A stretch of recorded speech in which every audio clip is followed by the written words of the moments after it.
You're listening to a Frequency Podcast Network production. A quick warning before we begin. The content of this episode may be unsettling for some listeners. Think of every story about a serial killer that you've ever heard. True crime or fake crime. Doesn't matter. Fast forward to the part where the police arrest and charge the alleged killer and build a case for an upcoming trial. The police believe they know where the remains of victims can be found. So in these stories, what happens next? Well, not in Winnipeg.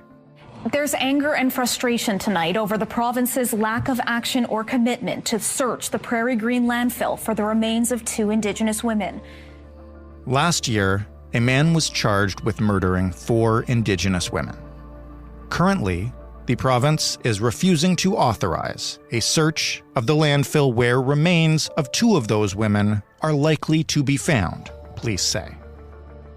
Manitoba's premier is citing cost as well as health and safety issues, but a lot of people, from Indigenous leaders to the families of the victims themselves, to experts in the field of performing these searches, are pushing for the search to go ahead. So, why hasn't it? Why would the province prevent this? What role can other levels of government play in this decision? And what exactly do we know about what a search would or wouldn't turn up? And how would performing one impact the case when it goes to trial?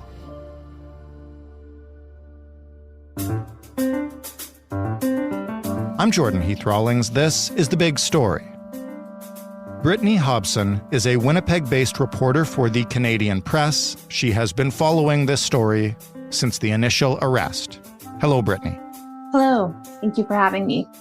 Of course. Maybe before we get to the missing remains specifically and the discussion around the search, can you just summarize for us the case we're discussing here? Who is the alleged killer and what are the accusations? The alleged killer is named Jeremy Skibicki. He's a man in his mid-30s, and he was initially arrested and charged with first-degree murder in the killing of Rebecca Contois in May 2022. We don't know much about him. He has been in custody since then, but there are court allegations from previous partners of his that, allege abuse at his hands. There's been some protection orders issued. So based off court documents shows that he does have a alleged history of abuse against women. When he was arrested, he was put into custody and has been there since then. And then police announced these new charges for the 3 additional women in December of 2022. And what do we know about the alleged victims? I guess first Rebecca Contois, but also Morgan Harris, Mercedes Myron, and an unidentified victim who is known as the Buffalo Woman. So Rebecca Contois was in her early 20s, 24, I believe, 24 years old at the time of her death. She was living in Winnipeg, but a member of Crane River First Nation in Manitoba. She had been reported missing a few times before her remains were found. When they were found, I think at the time she had been reported missing for a couple of weeks. Morgan Harris and Mercedes Myron are 2 women from Long Plain First Nation in Manitoba. They also lived in Winnipeg and spent most of their time in Winnipeg. They were both mothers, young mothers. Morgan Harris was 39 years old and Mercedes Myron was 26 years old. Both, had used, I would say, social services in the community. Mm-hmm. At the time of both their deaths, they had also been reported missing for a number of months. Mercedes Myron's family actually pleaded to media in September of 2022 to try to find Mercedes Myron. She had been missing, I think, since early 2022. And same with Morgan Harris. Buffalo Woman, there really is not a lot known about her at this time. Police have said that it's believed she's Indigenous and that she may be in her mid-20s. but there's really not a lot of other information. Police did release a photo of a jacket, a puffer-style jacket that they believe belonged to Buffalo woman, or one that was similar belonged to her. And so they tried to put those out for information, but following up with police since then, they say they're still investigating and an identity isn't known yet. And part of the investigation at this moment, I guess, centers around a place called Prairie Green Landfill. Can you explain why it's at the center of this story 7 months after the alleged killer was charged with the rest of the murders? So Prairie Green Landfill is a privately owned landfill just north of Winnipeg. And police came out and said in December that it's believed the remains of Morgan Harris and Mercedes Myron are at the Prairie Green landfill, but that so much time had passed since they were able to confirm the two women's deaths that they were unable to search it. So I guess they were able to track the remains with garbage disposal trucks and were able to determine that the remains were sent to the Prairie Green landfill and were in a specific section of the Prairie Green landfill, but that they came out right off the bat saying that they were not going to search the landfill for those two women's remains. What we've been told is that Prairie Green, since police told them that they believe this is a section of the landfill where the remains are, that Prairie Green actually has stopped depositing waste to that area and basically has sectioned it off. Okay, so I'm trying not to ask this in a slanted way because I don't mean it like this, but if the police believe and seem pretty confident that the remains of two victims are there, why wouldn't they search for them? And even if not to provide more evidence, at least to provide closure? Police came as soon as, I guess, the charges were announced against Skibicki in December for the three women's deaths. Police were upfront very quickly about that they were not going to search the landfill because of the time that had passed since they were able to determine. So it is believed that Mercedes Myron and Morgan Harris were killed sometime in May, I believe, within days of each other.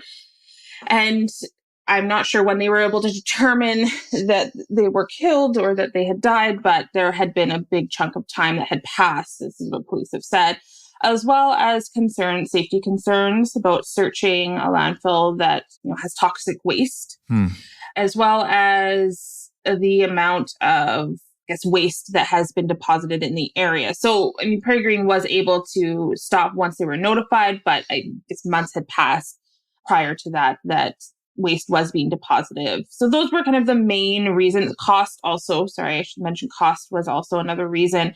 Police wouldn't say how much they believed it to be, but it could be in the millions.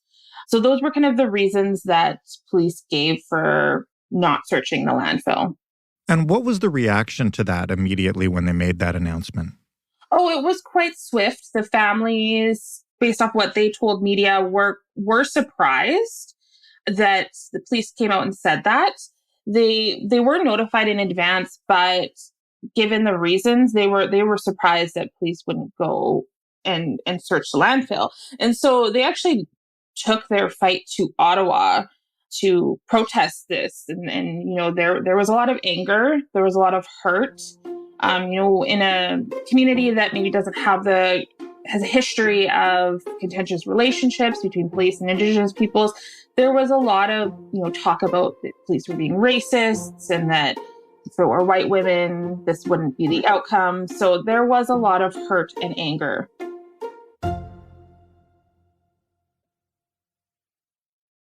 And what happened from there? Because, that was much earlier this year, I guess. And it was only 2 weeks ago that we got what would seem to be the final word in this matter for now. That's a long journey.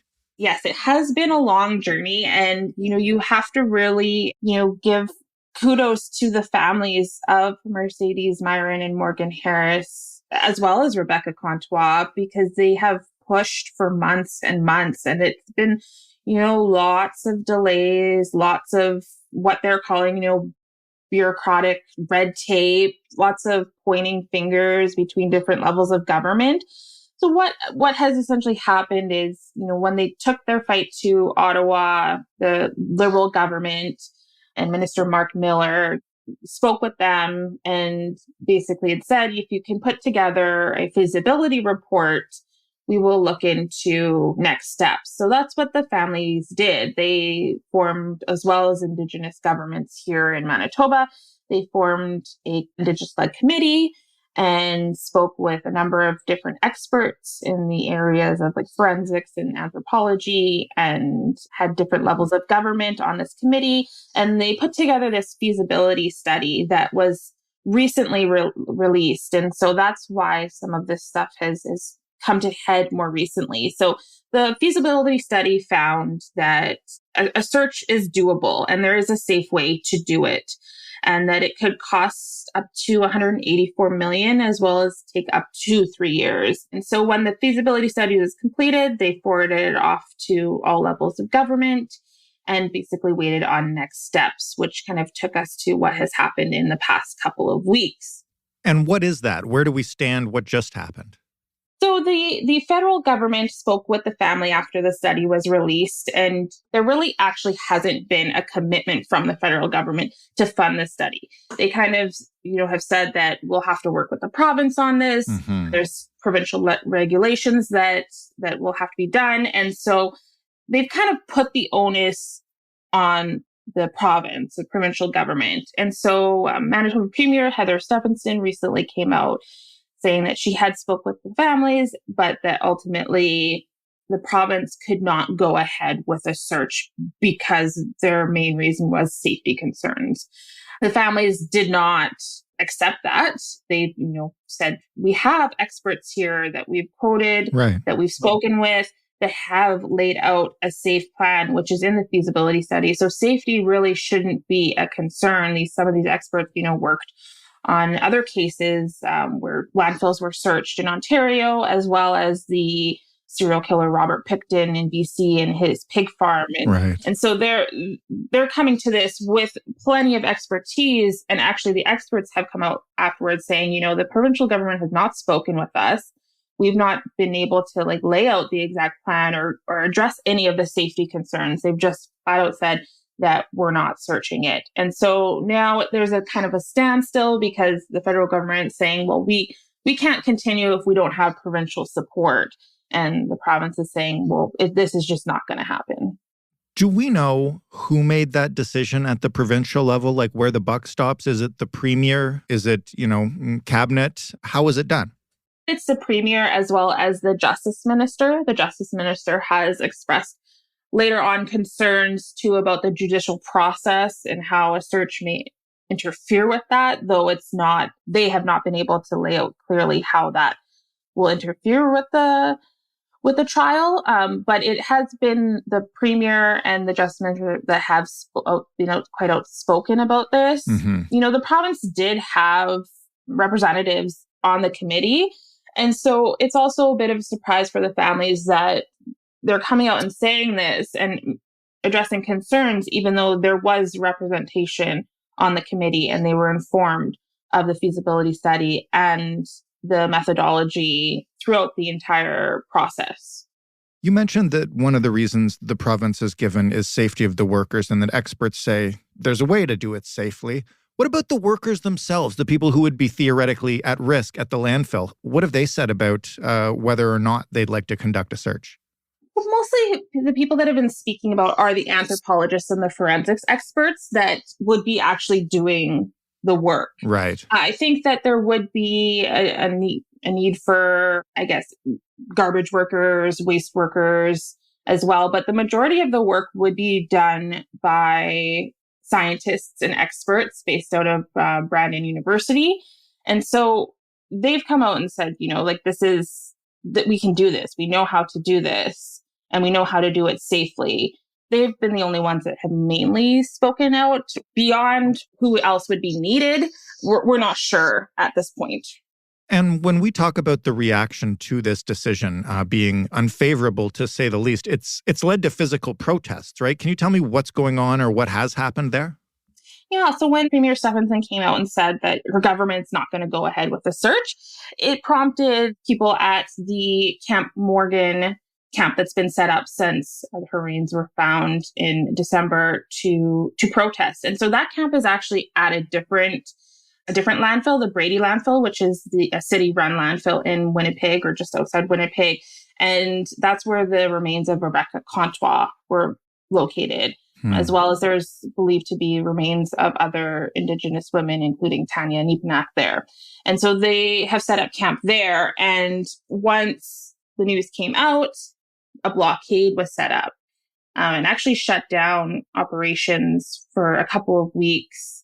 There was one road that was still open, a back road, but protesters came out in droves and set up a blockade and, took to voicing their concerns there. And, families were there and it was all peaceful protests. And eventually the families did say that, if police come, an injunction was approved to remove the blockade. And if police come, we're going to handle it in a peaceful way. And that's exactly what was done. So eventually police did move in and dismantled the blockade. They told protesters, you're allowed to stay here. You're allowed to have your camp still here. You just can't block the road anymore. And so that's where they're at. So the camp is still there. They have said that they're going to stay there until the remains of the women are found.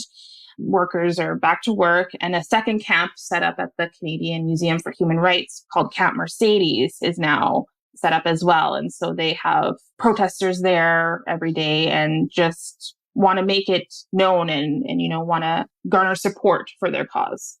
What could come next and what could still happen? Like, do we know what it would take to reopen the decision and perhaps authorize a search? Is there any movement in that direction? Any hope that the province might still get on board? I guess I'm trying to figure out whether, this is a finished matter or what could still happen.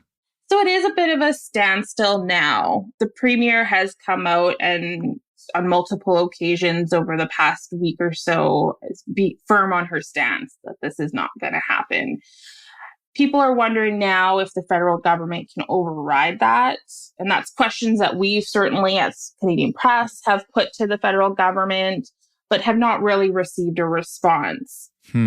I think the families are hopeful that the Premier will change their mind. And they're still speaking out about this. We put out a release saying we still hope that Premier Stephenson changes her mind. But right now, really, it is at a standstill. And time will tell, I guess, whether the federal government decides to fund this and find a way to go above the province, or if this is just what will remain. I mean, the families and Indigenous leadership have said, we're willing to do this. Mm-hmm. We're willing to do this ourselves. We just have to be given the approval to do it, essentially. We have the experts we need. They need the funding, of course, as well. But, they've been upfront saying, if the province doesn't want anything to do with it, just, basically get out of their way.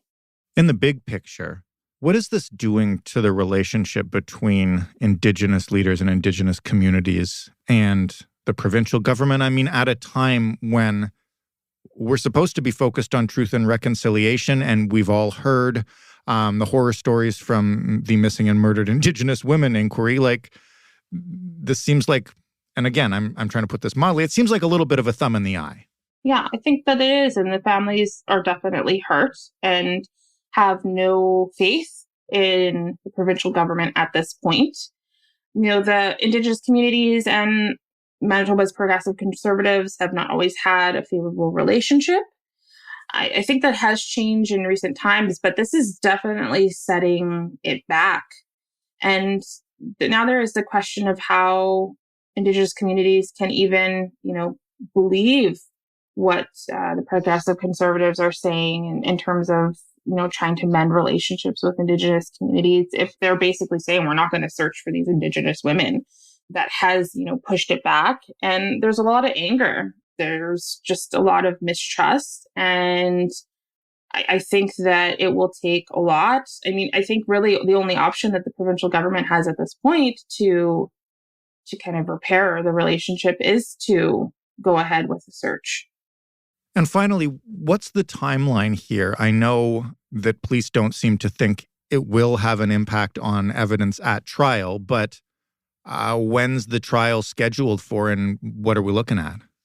The trial is scheduled right now for April 2024. And the search, could take up to 3 years. So the family has been, adamant on wanting to get it done quickly. But in speaking, I spoke with the Crown when the charges were first announced. And the Crown, it's not rare for a murder trial to go ahead without the remains. And the Crown was confident in the evidence that was put forth by police and to go ahead with the charges. So for the Crown's point of view, finding the bodies would mostly bring, closure to the families. It wouldn't necessarily make or break their case. I guess we'll see what happens. Brittany, thanks for walking us through this. Thank you so much for having me. Brittany Dobson reporting from Winnipeg for the Canadian Press. That was The Big Story. For more, you can head to thebigstorypodcast.ca. You can find all of our episodes there. If you're interested in a particular topic, scroll to the bottom, put it in the search bar. There's like 1,300 episodes at this point. We've probably done something on it. If we haven't, you should write to us or call us and tell us to do it if it matters to you. You can find us on Twitter at TheBigStoryFPN. You can reach us via email, hello@thebigstorypodcast.ca, or you can pick up the phone, make a call, and leave a voicemail. The phone number there is 416-935-5935. You can get this podcast absolutely anywhere you get your favorite podcast, and if you like to use smart speakers, you can just ask yours to play The Big Story Podcast. Thanks for listening. I'm Jordan Heath Rawlings. We'll talk tomorrow.